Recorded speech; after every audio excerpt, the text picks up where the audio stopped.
Bad news. Yes. Pupunta ko rito ngayong araw. Ito yung nakita ko sa melon natin. Ito yung pinakaunang bunga ng ating watermelon. And may nakikita ako. Parang ano siya? Nasugatan. O ano ba yan? Tapos kung titingnan natin sa malapitan, parang nagkaroon na siya ng butas sa loob. Di ko alam kung anong may gawa niyan. Insekto ba or ano? Parang binutasan tapos yan hanggang sa lumaki na. Tapos dito tiningnan ko sa ilalim.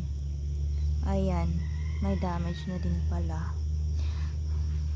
Siguro dapat ano to, ilagay ko na sa loob ng ano. Or like balutin. Tama ba?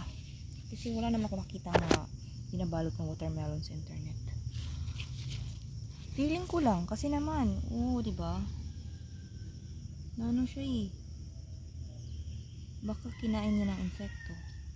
Kaya ayan, parang hindi ko na alam kung talagang magsasucceed yan. Tapos eto, may ladybug pa talaga. Wah! Tapos ayan, may bago. Dito, may isa dati. Tapos ang nangyari kasi, talagang ano siya eh. Wait, hindi ko mapakita. Ayan.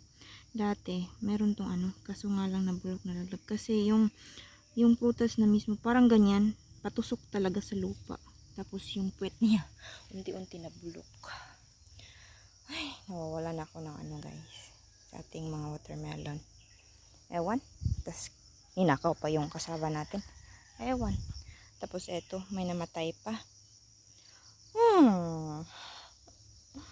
Ano ba? Ewan ko. Parang ayoko nang mag-garden.